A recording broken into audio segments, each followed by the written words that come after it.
कधी असं वाटलंय का की आपल्या भावना फिलिंग्स आपल्या हाताबाहेर जात आहेत? रागामुळे नाते तुटली, दुःखामुळे मन कोसळलं किंवा भीतीमुळे आपण एखादी संधी गमावली.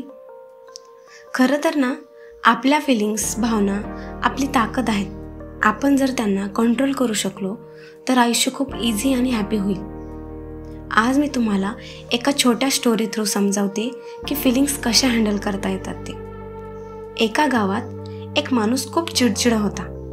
कोणी थोडंसं चुकीचं बोललं तरी तो रागवायचा. त्यामुळे लोकांनी त्याला अवॉइड करायला सुरुवात केली. हे सगळं त्या माणसाने त्याच्या गुरुला सांगितलं.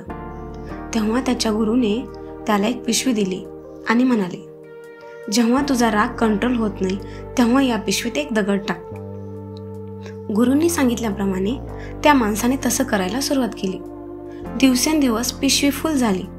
इतकी जड झाली की त्या माणसाला चालायला सुद्धा त्रास झाला. मग त्याच्या गुरूंनी त्याला विचारलं, आता काय कळलं तुला यामुळे? तो माणूस म्हणाला, माझा राग जसा या दगडांमध्ये जमा झाला आहे तसंच माझं मन खूप हेवी झालं आहे.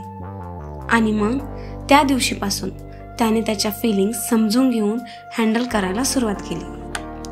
आता आपण पाहूया की काही सोपे प्रॅक्टिकल मार्ग ज्यामुळे तुम्ही तुमच्या फिलिंग्स हँडल करू शकता. तर पहिला मार्ग, थोडंसं थांबा आणि श्वास घ्या. आपण पाहतो रस्त्यात गाडीसमोर कोणी अचानक आडवं आलं की आपल्याला लगेच राग येतो. पण लगेच रिॲक्ट होऊ नका. फक्त 10 सेकंद खोल श्वास घ्या. तो छोटासा ब्रेक वाद होण्यापासून वाचवतो. दुसरा मार्ग, तुमच्या जे काही मनात आहे ना दुःख साठलेलं, ते सगळं एखाद्या वहीवर लिहून काढा. जेव्हा तुमच्या जवळच्या व्यक्ती तुमच्याकडे लक्ष देत नाहीत किंवा तुम्हाला इग्नोर करतात तेव्हा तुम्हाला खूप वाईट वाटतं. पण हे सगळं मनात न ठेवता एखाद्या वहीत लिहून काढल्यानंतर ना मन खूप हलकं होतं. तिसरा मार्ग, दृष्टिकोन बदला. छोट्या गोष्टी आपल्याला खूप मोठ्या वाटतात, पण स्वतःलाच विचारा, ही गोष्ट 1 वर्षानंतर इतकी महत्त्वाची आहे का? अनेकदा उत्तर नाही असं येतं. त्यामुळे छोट्या छोट्या गोष्टींनी मन दुखून घेऊ नका. चौथा मार्ग, योग्य व्यक्तीशी बोला.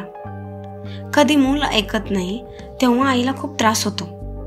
अशा वेळी विश्वासू व्यक्तीशी बोलल्याने मन खूप हलकं होतं. मनातलं शेअर केलं की त्रास कमी होतो. त्यामुळे लक्षात ठेवा, भावना दाबायच्या नाहीत, त्यांना योग्य पद्धतीने हँडल करायचं आहे. राग आला तर चालायला जा. दुःख झालं तर लिहून काढा. भीती वाटली तर मेडिटेशन करा.